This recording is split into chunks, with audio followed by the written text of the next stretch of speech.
All right. Welcome to the last webinar in our series of webinars for prospective students to the environmental professional programs at the University of Wisconsin-Madison.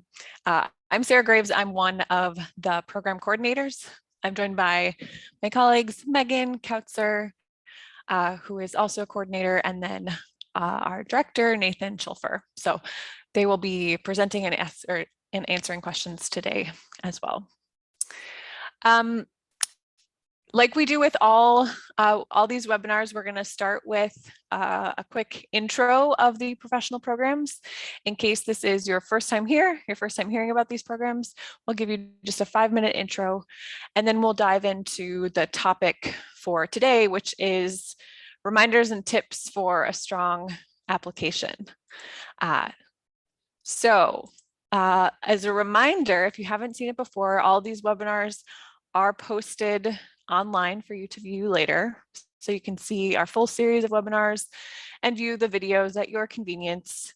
And so today it's reminders and tips for a strong application, and the video recording will be posted shortly after.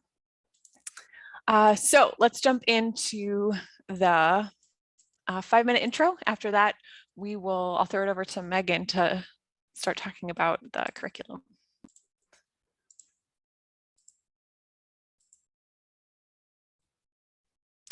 All right, like I said, environmental professional programs. We are housed in the Nelson Institute for Environmental Studies at the University of Wisconsin, and this is our beautiful building, Science Hall on campus. Briefly, there's 3 things that I want to highlight that are unique about these environmental professional programs in the Nelson Institute. One is that they are considered a professional Master's of Science. This is where you complete 32 credits in 15 months. So it's quick, it's accelerated. And it's primarily for people wanting to advance or change their careers, and rather than focusing on primary research training. So this is a unique aspect of this professional Master of Science program, and one that we think is really important and critical for training leaders in conservation.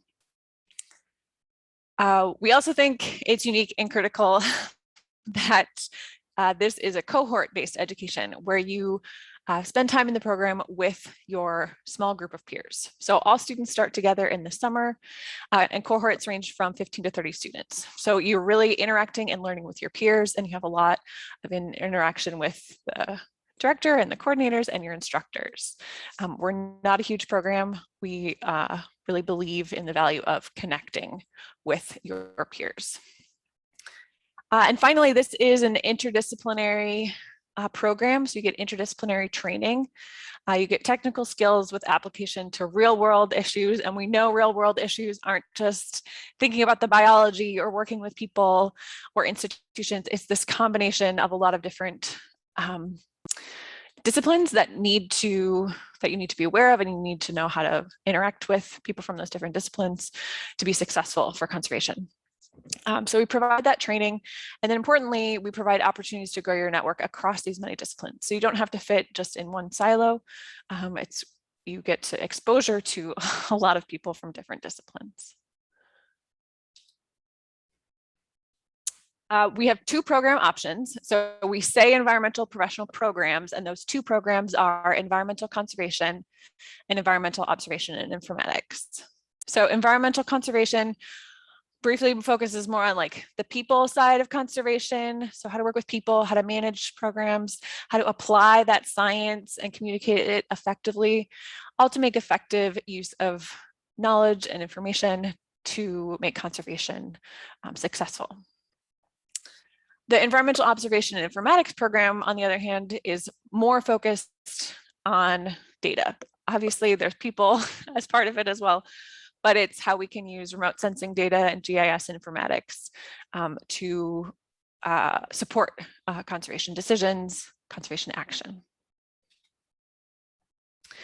Here's how the programs break down in terms of their focus areas. And I'll say that we talk much more about this in the curriculum webinar, so please check that out if you haven't already. But you see some overlap between the two programs in professional development, leadership development, communication, strategic planning, but they do each have their own focus areas, whether that's more in the data side or more in the people side. And across the 15 months of the program, you're in classes for 3 semesters, the summer, fall, and the spring.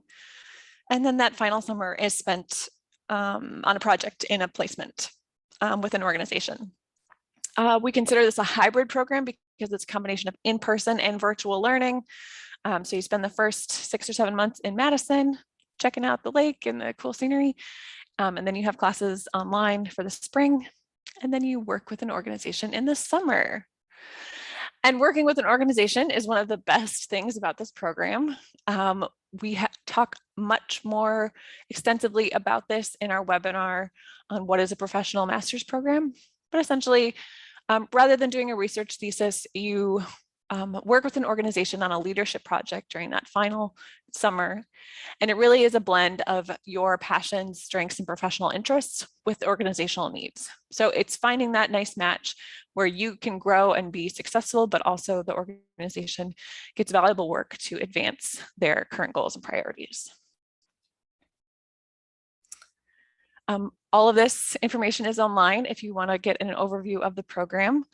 But we'll switch now into our presentation on the curriculum, or no, sorry, the presentation on the application tips and reminders, because we are close to the priority application deadline of December 1st. So that's what we'll focus on today is the application. So I'll hand it over to Megan, and I'll just change my presentation for a minute here. All right, go ahead, Megan. Awesome. Thanks, Sarah. My name is Megan Kautzer. I am the program coordinator for the environmental conservation option in the professional programs at the Nelson Institute. So, reminders and tips for a strong application. As Sarah said, our primary application deadline is coming up on December 1st. So we'll go ahead and take a look at the timeline for the applications as we move ahead. So in general, as we're moving closer, but our applications every year do open on July 1st for the following summer start. So right now we're moving towards that December 1 priority deadline. This means that those who apply by December 1st will be reviewed in a batch by our review committees. You would find out by mid-January, approximately, and informed of decisions.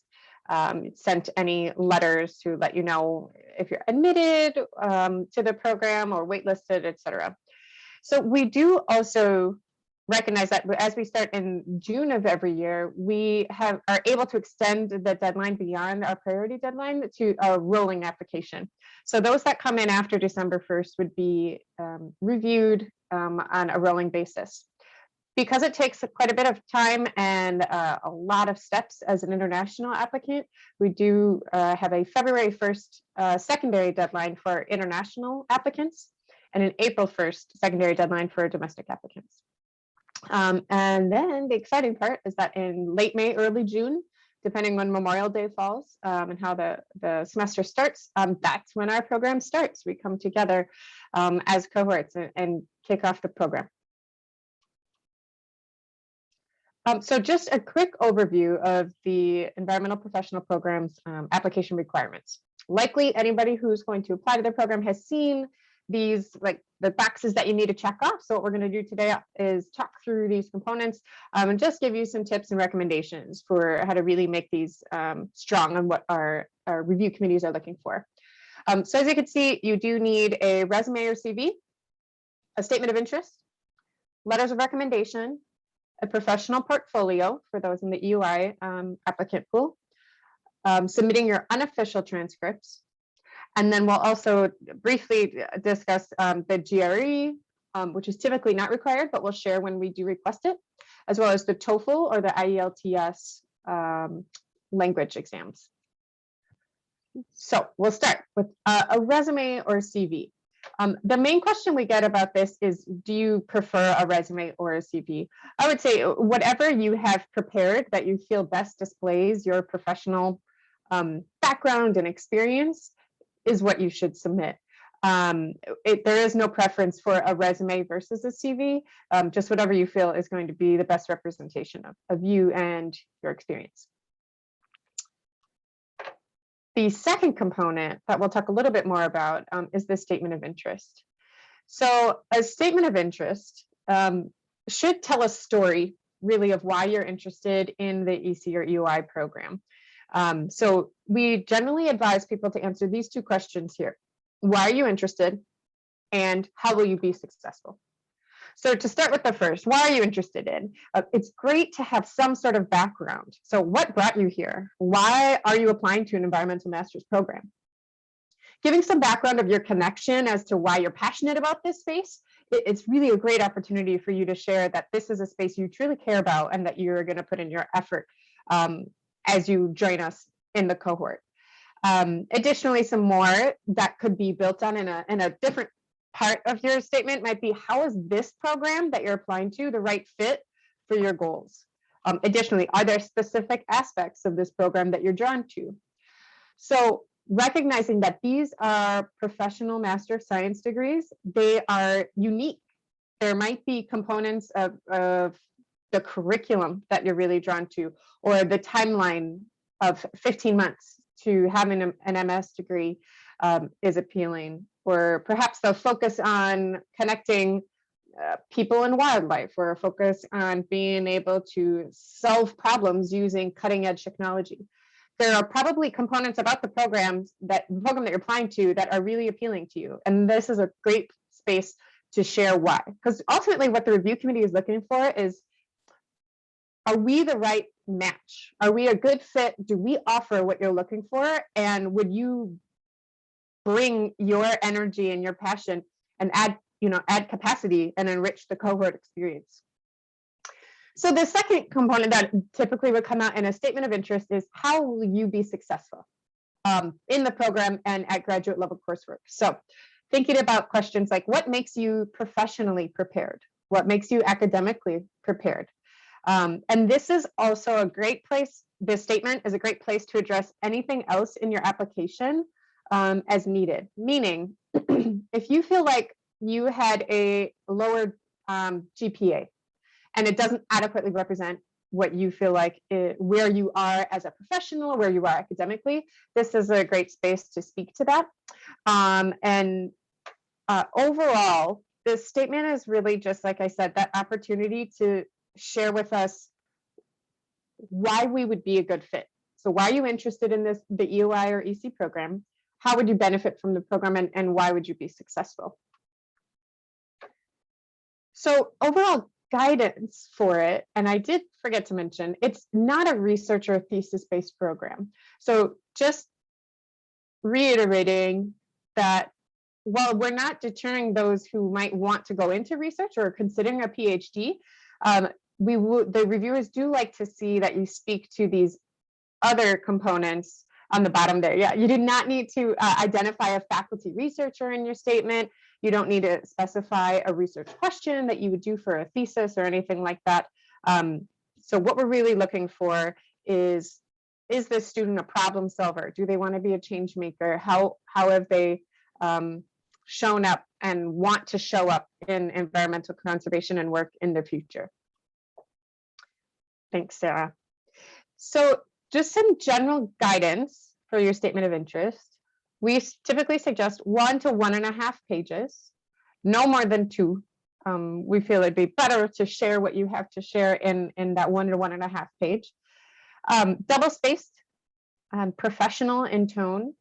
It is recommended that you get somebody to proofread it, just to give you some feedback and some input, both on the tone and the overall goal of what you're trying to share, as well as editing any grammar. And then there are no formatting requirements as far as font spacing, size, anything like that, but just a typical professional submission. And if you have any questions about your resume and CV or statement of interest, go ahead and drop them in the Q&A and we'll address those at the end. Yeah, thanks, Megan. So moving on to another critical component of the application are the letters of recommendation. So we feel that statement of interest is really important and letters of recommendation are really important. So let me just share a little bit more about the letters of recommendation. So the letters of recommendation, or letters you get from your references or recommenders, we could use all of that language. They should really speak to your individual professional and academic strengths. So make sure you invite people to write you a letter who know you as an individual and will share why you'll be successful in this graduate program. That could be from people who you took a class with and you had a really good relationship with them. Maybe it was a small discussion class. It could be from someone who advised you in an independent project if you're thinking more academically. But also it could be from an employer or a supervisor or a manager or a boss. Ideally, and again, it doesn't have to fit into this, but ideally it would be one person who could speak to you as a learner and as a graduate student who knows you more on the academic side, and then one person who could speak to you, speak towards your strengths as a professional, because we are a professional graduate program. So we like to see that you have strengths in both of those areas. I will say it's hard to get a letter from someone who was just like a general academic advisor where they say this person was in the program, they took my class and they got an A. That's if that's you feel like that's strong for you to really show that you had that relationship with that general academic advisor, that's great. But we really like to see more than that, someone who can speak to you as an individual rather than just someone who kind of was aware of you in maybe academic program.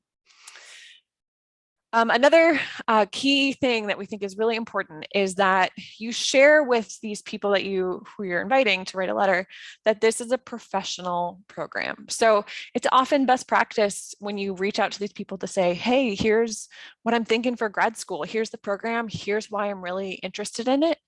And make sure that they're aware that it's not a research program. People, especially in the academic world, instructors, write letters of recommendation all the time. They're happy to do it. But the tendency is for them to write letters for like research programs. And so you just want to make sure that you're informing them that this is not a research or a thesis-based program that you're applying to, and that they should speak to your strengths and abilities as a professional, as a learner, and a problem solver. So not just like they do great research, they've been in a lab environment, they'll have a good research question, which is something that we do see sometimes with people applying. And just some logistics of the letters. 2 letters are required, so you must input information for 2 people in the online application, but you can submit up to 3. So if you really feel like you want that 3rd person, because they will really round you out and speak to you, that's great. All 3 letters will be reviewed if you submit them, but you only need 2. Importantly, please use the online application system to enter the information for your recommenders and have them submit the letter directly. The system will send them an automated email with a link with instructions to submit. So please do that. We do not like to have letters come in to Megan and I via email directly from you. Please use that online application system. The next requirement, and this is just for EOI students, so only those applying for the EOI application. Environmental conservation applicants, you can space out for a moment, but this is the professional portfolio requirement for the EOI program. I get a lot of questions about what this looks like, so I'm going to give you some snippets, but essentially the guidance I give is that the portfolio should show your experience with data or code that is relevant to the program. It should really enhance and support your CV and your resume. So if you had a really great experience on your resume, like making maps and doing some data analysis, put some output of that in your portfolio so the review committee can really see tangibly what you did. So those types of things could be maps or figures, snippets of some code that you wrote, snapshots of data that you collected or organized in a spreadsheet or in a database. And then finally, some certificates, awards, or completed trainings. We'd like to see more than just certificates awarding completed trainings, because you could list those on your resume, and then adding the actual certificate doesn't actually add much. So please include those certificates and awards, but make sure you're also thinking about those other tangible examples that you have. At the bottom is just sort of like what it could look like. So you'd have like an image of your figure or your screenshot, and then accompanying that image would be an explanation of what that is. So what was it for? How was it created? Where was the data from? Anything that would help the reviewers get to know what that experience was for you.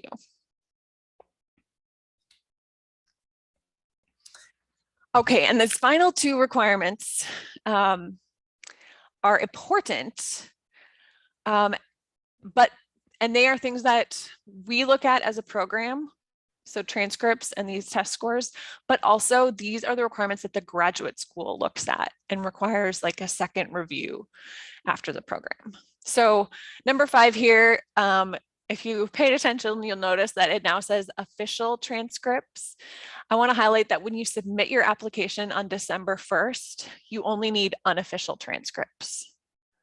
So stuff you get from your school, things you've downloaded, scans you have of your transcripts. That's all we need for the program review. However, the graduate school needs the official transcripts, and those will be requested after you've been admitted. So just make a note that you will have to send your official transcripts at some point in January. That's when you'll get the notice. So have those ready because you will not need to submit them right away, but you will need them eventually. And then finally, this last component, number 6, these are some of the things where it might not apply for you, but if they do, the graduate school will be looking at these things. Or they might be looking at these things. One is the GRE graduate something examination. I actually don't know what that stands for. This is not a requirement for all applicants. So don't see this right now and think, oh my gosh, I have to take the GRE. You might not have to take the GRE if you meet the requirements of our program. So if your GPA is greater than a 3.0 based on US standards, or if the UI program you have a degree in that's not related to any technology or data, and you have no work experience in that area, we like to see the GRE, particularly that analytical component. So if you have questions about the GRE requirement, and if you need it, check out the website or email Megan or I, and we can give you that guidance. And then the second sort of testing requirement would be an English language exam. And this will only apply to you, mostly international students, but only apply to you if your bachelor's degree was not in English. So if you earned a bachelor's degree from a non-US country, but it was all in English, then you do not need this English proficiency requirement. But if you do not have a bachelor's degree that was in English, you do need the English language exam, either the TOEFL or the IELTS. And there's more information on the graduate school website for those things.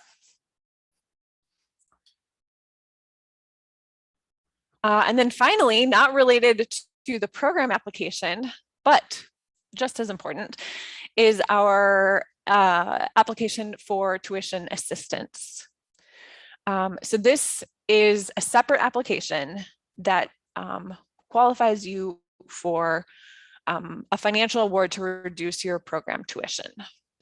So this separate application, the information is online, but we ask you to talk about why this financial support would be beneficial for you, and then what other options of financial support you have.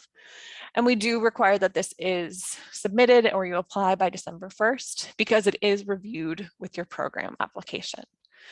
More information is about this on our costs and funding page. We did recently update that page too. So if you visited it 2 weeks ago, go back to this page again and look at it. We've provided much more information about different types of awards we offer, much more information about other financial support options. So please go revisit that page if you haven't already.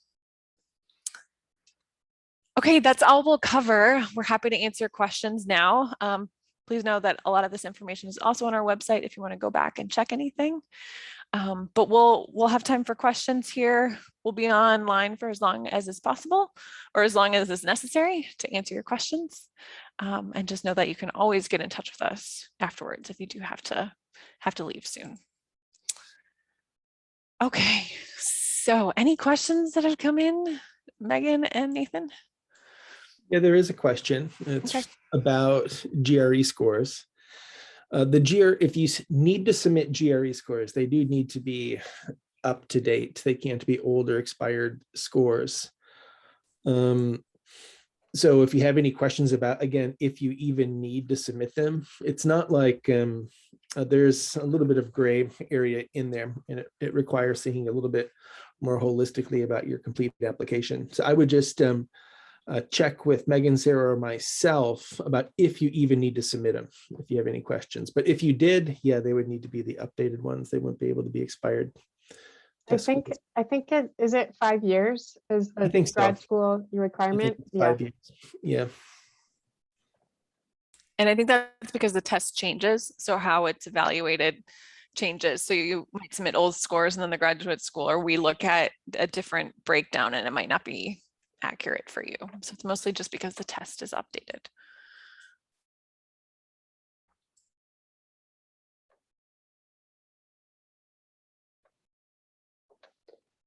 There's a question. You stated that there are no formatting requirements for the statement of interest, but there are recommendations on, or other recommendations on how to title or what information you should include at the top of the statement. Not really. Nathan or Sarah, do you have a preference? It's less important than the content, but if you include your name, that would be a good thing. Name at the top, and EOI statement of interest or EC statement of interest, something to indicate that. Yeah. Very simple. Yeah, and you don't have to like necessarily have it be a formal letter like Dear Review Committee. We don't really require that.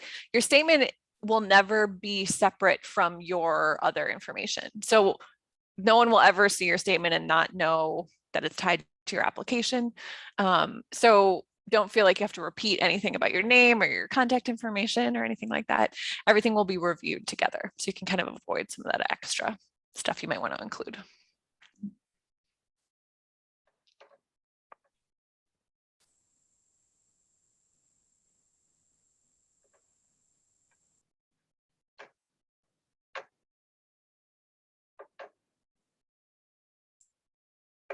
Maybe we did a good job answering all the questions, which is good.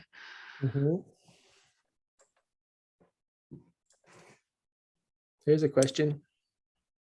Is there a formality with the portfolio?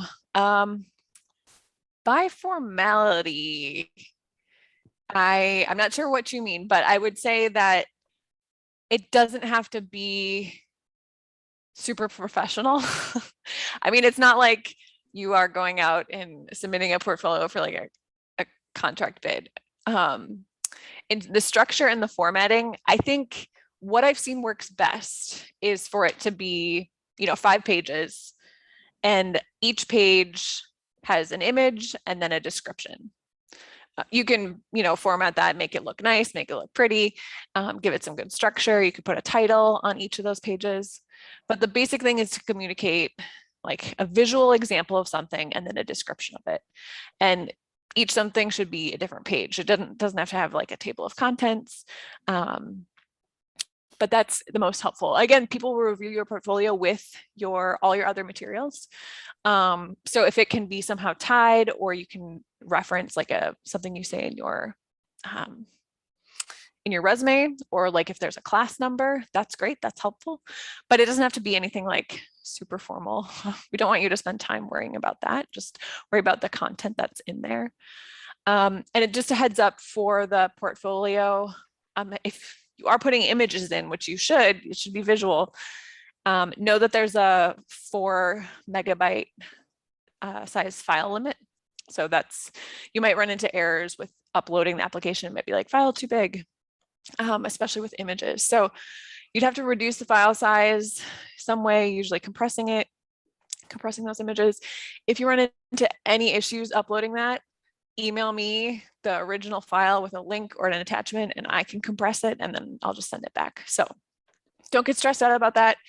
Try to upload it before 5 p.m. on December 1st or on November 30th so I can get to it.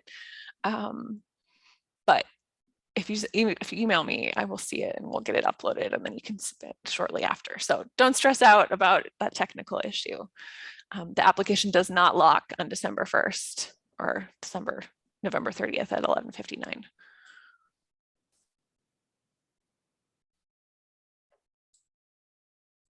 Oh, and another thing about the portfolio. So you might have online content, online materials, a website, a GitHub repository or something. Please include a screenshot of anything that is online or like an interactive map. And then include the link in a description. Don't just have people go to an online portfolio. Can't guarantee that everyone will do that. So please make sure you're pulling examples from an online portfolio and then giving people a link if they want to go view that. But I guess just don't assume that they will do that. Give them all the information that they can get from the application itself.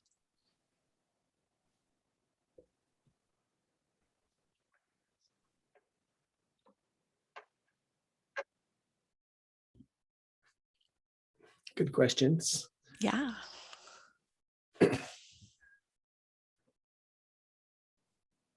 Very good. Okay. Okay. Anything else? Megan, Nathan, any other frequently asked questions you feel like have come up? Maybe I'll take a moment at this point to remind everyone that we do have a section on our website. I can grab it. Here, I got it, Megan. Take a look at our frequently asked questions page, admissions and application questions. This is by far where we get the most questions. So we have quite a few here. So please take a look at those. If you have a question, we might have answered it here. There's also more FAQs on the program itself, but by far we get the most questions about this application. So don't be shy asking questions, totally relevant to ask them now. Check out this FAQ or just email Megan or myself.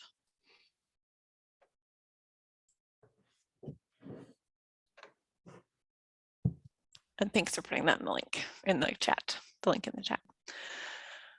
All right, if there's no other questions, we'll hang out for a few more minutes if you want to ask anything in the chat or more one-on-one, three-on-one.